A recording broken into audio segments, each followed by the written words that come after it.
Hello, this is Juhi Shukla. I am a doctoral research scholar. In this video, I am going to talk about some tips and tricks about PhD interview. So start करते हैं हम अपनी आज की video. Research की दुनिया में आप सबका बहुत बहुत स्वागत है। इंटरव्यू में जाने से पहले आप इन छोटी छोटी चीज़ों का अगर ध्यान रखते हैं तो आप बहुत ही ईजिली अपने इंटरव्यू को क्रैक कर सकते हैं। आपको कोई भी डिफ़िकल्टीज नहीं फेस करनी पड़ेगी। My first point is confidence. आप जब भी इंटरव्यू के लिए जाएं आपके अंदर पहले फुल कॉन्फिडेंस होना चाहिए। ऐसा नहीं कि आप वहाँ पे जाएं और आपका कॉन्फिडेंस लेवल इतना लो है कि आप वहाँ पे कुछ भी बोल ना पाएँ, कुछ कर ना पाएँ।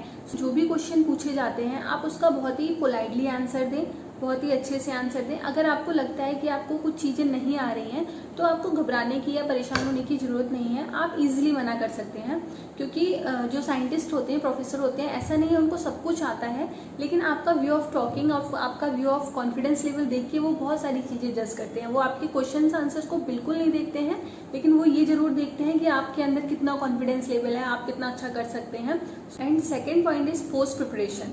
मीन्स आप इंटरव्यू देने के लिए जा रहे हैं पीएचडी का, आपने अपने एमफिल में या फिर आपने अपने मास्टर्स में आपने जो प्रोजेक्ट किया है उसके बारे में आपको अच्छी खासी नॉलेज होनी चाहिए। ऐसा नहीं है कि अगर आप प्रेजेंट करने के लिए जा रहे हैं तो आपको अपने डिसर्टेशन के बारे में कुछ नहीं पता है, आपको अपने प्रोजेक्ट के बारे में कुछ नहीं पता है। अगर आपका गैप हो गया है तो आप वहाँ पे ये एक्सक्यूज़ बिल्कुल नहीं दे सकते हैं कि मैंने काफ़ी टाइम से पढ़ा नहीं है, मैंने देखा नहीं। आपको अपने प्रोजेक्ट के बारे में अच्छे से पता होना चाहिए डीपली, क्योंकि वो काम आपने अच्छे से किया है। तो अगर आपको उसके बारे में नहीं पता तो सामने वाला आपको कैसे जज करेगा। So second point is that कि आपने अपना जो प्रोजेक्ट वर्क किया है आपको उसके बारे में अच्छे से नॉलेज होनी चाहिए, आपको अच्छे से आप उसे एक्सप्लेन कर सकें, आपको इतना पढ़ के जाना चाहिए। मतलब आपको पोस्ट प्रिपरेशन अच्छी करके जानी है कि आपको वहाँ पे क्या एक्सप्लेन करना है। क्योंकि जो पैनल मेंबर होते हैं वो ये बिल्कुल नहीं देखते हैं कि आपका जो आपने काम किया है प्रोजेक्ट में या फिर डिसर्टेशन में वो कितना ज़्यादा बेनिफिशियल है, आगे के लिए कितना काम है। या फिर आपको ये भी मत सोचिए कि आपने जो डिसर्टेशन किया है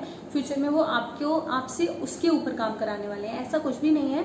वो सिर्फ ये देखना चाहते हैं कि आपके अंदर क्या पोटेंशियल है, आपने किस तरीके से काम किया है, आपने क्या अप्रोचेज हैं उसके बारे में, आपने कितनी उसके बारे में पढ़ाई की है, कितनी रिसर्च की है, कितना चीज़ें देखी हैं। क्योंकि जब आपने देखी होंगी, समझी होंगी, समझाई होंगी, तभी आप वो चीज़ एक्सप्लेन कर सकते हैं। आप जस्ट कहीं से कॉपी पेस्ट करेंगे वो आप कभी भी एक्सप्लेन नहीं कर पाएंगे। तो इस चीज़ पे आप हमेशा फोकस कीजिए कि आप अपने वर्क को अच्छे से एक्सप्लेन कर सकें। ठीक है। नेक्स्ट पॉइंट रहेगा कि आप जिस चीज़ पे बोल रहे हैं, आपसे अगर एकेडमिक से रिलेटेड चीज़ें पूछी जा रही हैं, आपसे अगर सब्जेक्ट से रिलेटेड चीज़ें पूछी जा रही हैं, आपसे अगर प्रोजेक्ट से रिलेटेड चीज़ें पूछी जा रही हैं, आपसे डिसर्टेशन से रिलेटेड चीज़ें पूछी जा रही हैं, आप जो भी वर्ड्स बोल रहे हैं आप अपने में कंफ्यूज बिल्कुल मत होइए। आप जो भी बोल रहे हैं आप उसे अच्छे से एक्सप्लेन करना, आपको पता होना चाहिए कि आपने जो बोला है उसका मतलब क्या है। ऐसा नहीं है कि आप जो मन में आ रहा है वो बोले जा रहे हैं, ऐसा बिल्कुल नहीं होना चाहिए। आप जो भी बोल रहे हैं थोड़ा बोलिए, लेकिन परफेक्ट बोलिए या मत बोलिए। अगर आप किसी पर्टिकुलर सब्जेक्ट पे कुछ भी एक लाइन भी डिस्कस कर रहे हैं तो आप उस लाइन में जितने वर्ड्स हैं वो भी आप अच्छे से आपको एक्सप्लेन करना आना चाहिए। आपको अपनी हर चीज़ें पता होनी चाहिए कि आपने क्या बोला है, क्या नहीं बोला है, वो सारी चीज़ें आपको पता होनी चाहिए।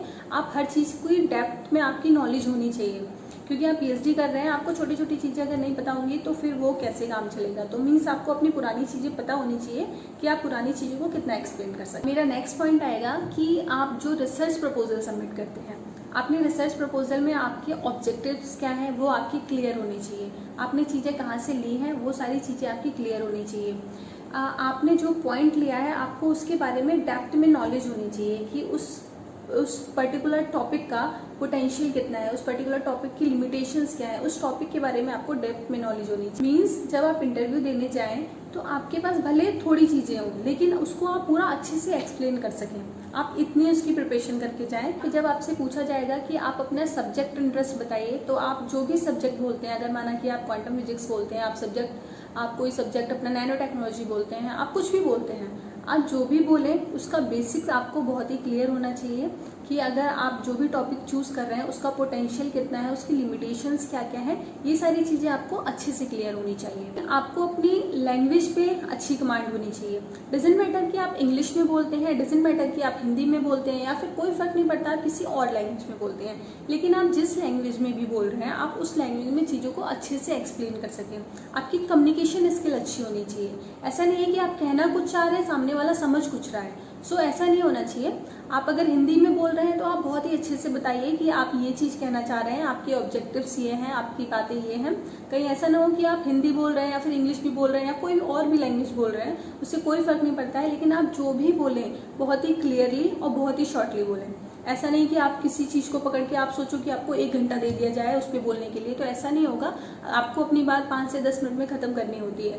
सो आपकी अपनी लैंग्वेज के ऊपर अच्छी कमांड होनी चाहिए। अगर आप इन छोटी छोटी चीज़ों का ध्यान रखते हैं तो आपका सिलेक्शन बहुत ही ईजी हो जाएगा। आज की वीडियो में मैं इतना ही कहना चाहूँगी। अगर आपको ये वीडियो अच्छा लगे तो प्लीज़ लाइक एंड सब्सक्राइब कीजिए। Thank you.